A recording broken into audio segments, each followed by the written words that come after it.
ভোকাবুলারির আরও একটি পার্ট নিয়ে হাজির হলাম। আজকে আমি কথা বলবো লেসন 14 এর কিছু ভোকাবুলারি নিয়ে। আমরা সর্বপ্রথম যে ওয়ার্ডটি দেখতে পাচ্ছি এটি হচ্ছে বিরু। আর এই বিরু শব্দটির অর্থ হচ্ছে বিল্ডিং। তবে এই বিরু শব্দটি আমরা বিরিয়ানি দিয়ে মনে রাখতে পারি। আর এই ওয়ার্ডটি কিন্তু কাতাকানায় লেখা হয়েছে।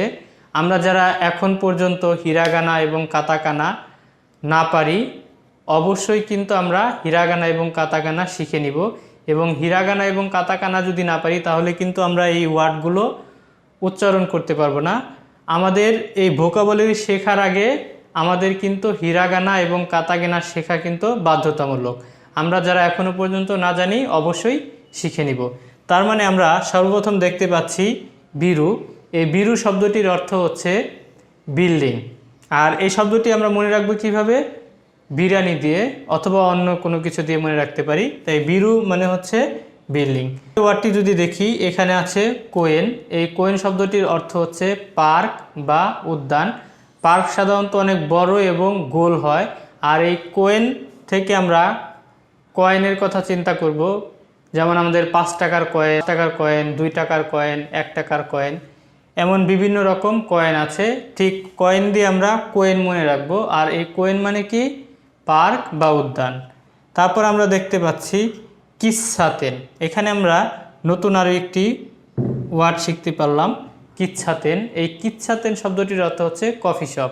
আমরা কফি শপে গিয়ে বা চায়ের দোকানে গিয়ে সাধারণত কিন্তু আমরা খোশ গল্প করে থাকি, বা আমরা আগের দিনের মানুষ কিন্তু বলতো কিচ্ছা করা বা কিচ্ছা বলা। তো এই কিচ্ছা থেকেই কিন্তু আমরা মনে রাখতে পারি যে কফি শপ অথবা চায়ের দোকানে গিয়ে সাধারণত খোশ গল্প করা হয়। ঠিক একইভাবে আমরা কিন্তু এই কিচ্ছাতেন শব্দটির অর্থ হচ্ছে কফি শপ, এইভাবে আমরা মনে রাখতে পারি। তারপরে এখানে আছে হচ্ছে হোন ইয়া। আমরা এই হোন শব্দটির অর্থ আগে থেকে জানি। হোন শব্দটির অর্থ হচ্ছে বুক, আর ইয়া শব্দটির অর্থ হচ্ছে স্টোর বা শপ। তাই এইখানে হোন ইয়া শব্দটির অর্থ হচ্ছে বুক স্টোর। ঠিক একইভাবে আমরা নিচে আরও একটি ওয়ার্ড দেখতে পাচ্ছি। এটি হচ্ছে একটি সিঙ্গেল ওয়ার্ড। এটি কিন্তু ইয়া। এই ইয়া শব্দটির অর্থ হচ্ছে শপ অথবা স্টোর। এটি আরবি একটি অর্থ ইয়া। আমরা ইয়া শব্দটি আরবিতে শুনেছি। আর এই হোন অর্থ হচ্ছে বুক। তারপরে আমরা আরও একটি শব্দ দেখতে পাচ্ছি। এখানে আছে নরিবা। এই নরিবা শব্দটির অর্থ হচ্ছে a fix place to catch taxi, trains etc.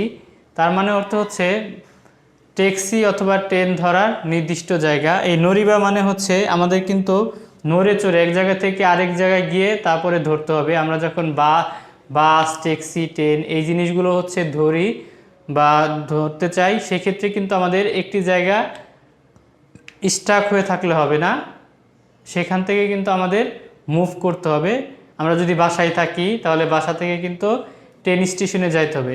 তার মানে হচ্ছে নড়তে হবে। এই নড়া থেকেই কিন্তু আমরা নরিবা শব্দটি মনে রাখতে পারি। এই নরিবা অর্থ হচ্ছে a fix place to catch taxis, trains etc, এরকম। আমরা এখানে আরও একটি শব্দ দেখতে পাচ্ছি। এটা হচ্ছে কেন। এই কেন শব্দটির অর্থ হচ্ছে প্রিফেকচার। প্রিফেকচার শব্দটির অর্থ হচ্ছে অঞ্চল। আর এই কেন শব্দটি আমরা মনে রাখতে পারি হচ্ছে ক্যান অথবা কোন, এইভাবে। কলমে দেখতে পাচ্ছি ফুইরুমু। এই ফুইরুমু শব্দটির অর্থ হচ্ছে ফিল্ম। এখানে কিন্তু কাতাকানায় লেখা আছে। তোমরা যারা শিক্ষার্থী তারা অবশ্যই হিরাগানা এবং কাতাকানা খুব সুন্দর মতো শিখে নিবে। বিশেষ করে কাতাকানাটা কিন্তু খুব কম ব্যবহার করা হয়, এজন্য কিন্তু এটির চর্চা কম থাকে। এজন্য আমরা হিরাগানার চেয়ে কাতাকানাটা বেশি প্র্যাকটিস করার চেষ্টা করব। তো তোমরা যারা শিক্ষার্থী অবশ্যই কিন্তু এগুলো প্রত্যেকটি ওয়ার্ড অনেক বেশি বেশি প্র্যাকটিস করবে, তাহলেই কিন্তু কাতাকানায় কোনো সমস্যা থাকবে না। বিশেষ করে যখন রিডিং পড়তে যাবে তখন কিন্তু এই হিরাগানা কাতাকানায় অনেক সমস্যা হবে। এজন্যই আমরা এই বিষয়গুলো কিন্তু খুব সুন্দর মতো শিখে ফেলব। তাহলে হচ্ছে ফুইরুমু। এই ফুইরুমু শব্দটির অর্থ হচ্ছে ফিল্ম। ঠিক একইভাবে আমরা যদি আরও একটি ওয়ার্ড দেখি, এখানে আছে ছুঁইচি। এই ছুঁইচি শব্দটির অর্থ হচ্ছে সুইচ। এখানে চি, এখানে দ্বিত্ব আছে, এটা হচ্ছে তা চি, এটিও কিন্তু কাতাকানায় লেখা। এটা হচ্ছে ছুঁইচি। এই ছুঁইচি শব্দটির অর্থ হচ্ছে সুইচ। তারপরে আমরা দেখতে পাচ্ছি এখানে আছে রেই জোকো। রেই জোকো শব্দটির অর্থ হচ্ছে রেফ্রিজারেটর। তার মানে হচ্ছে এখানে আছে রে দেখতে পাচ্ছি, রেই, এটা হচ্ছে জু, এটা হচ্ছে কো। জু আলাদা একটি শব্দ আছে, এই জু শব্দটির অর্থ হচ্ছে এলিফ্যান্ট, আর পুরোটো মিলে হচ্ছে রেই জুকো। এই রেই জুকো শব্দটির অর্থ হচ্ছে রেফ্রিজারেটর। ঠিক একইভাবে আমরা নিচের ওয়ার্ডটি যদি দেখি, এটি কিন্তু কাতাকানায় লেখা। এখানে আছে তেবুরু। এই তেবুরু শব্দটির অর্থ হচ্ছে টেবিল। আমরা যখন লেখাপড়া করি এবং বিশেষ করে তোমরা যারা শিক্ষার্থী তারা কিন্তু যখন পড়তে বসো তখন কিন্তু অবশ্যই একটি টেবিল প্রয়োজন হয় পড়ার জন্য। সেই টেবিলের জাপানিজ ওয়ার্ড কিন্তু তেবুরু। এই তেবুরু মানে হচ্ছে টেবিল। ঠিক তার পরবর্তী এখানে আরেকটি ওয়ার্ড আছে, এটি হচ্ছে বেদ্য। এই বেদ্য শব্দটির অর্থ হচ্ছে বেদ। যেমন আমরা বৌদ্ধ অথবা বেদে, এই শব্দটি দিয়ে কিন্তু আমরা শিখতে পারি বেদ্য। তাছাড়াও কিন্তু বেদের সাথে বেদ্যর কিন্তু অনেক মিল আছে। আমরা এই শব্দটা কিন্তু খুব সহজেই মনে রাখতে পারি। এটি হচ্ছে বেদ্য, কিন্তু আমাদের জন্য একটু মনে রাখা কঠিন হবে, কারণ এটি কিন্তু কাতাকানায় লেখা। কিন্তু তোমরা যারা শিক্ষার্থী আছো তারা যদি কাতাকানাটা খুব ভালো মতো শিখে ফেলো তাহলে কিন্তু এটি শিখতে আর কোনো সমস্যা হবে না। তাহলে এই বেদ্য শব্দটির অর্থ হচ্ছে বেদ, আমরা জানতে পারলাম। ঠিক একইভাবে তার নিচে আরও একটি শব্দ আছে, সেটি হচ্ছে তানা।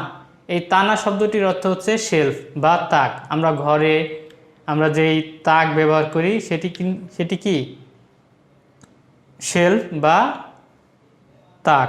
এটাকে তা না মনে করে অনেকেই কিন্তু নি মনে করে, নিনা।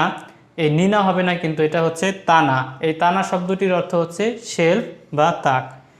তারপরে নিচে আরেকটি ওয়ার্ড আছে, এটা হচ্ছে দোয়া।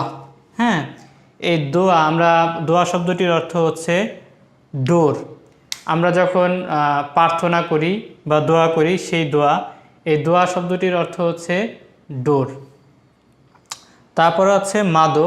এই মাদো শব্দটি আমরা মনে রাখবো মাদুর দিয়ে। আমরা যখন রুমে ঢুকি তখন কিন্তু পায়ের নিচে মাদুর ব্যবহার করা হয়, সেই মাদো। এই মাদো শব্দটির অর্থ হচ্ছে উইন্ডো বা জানালা।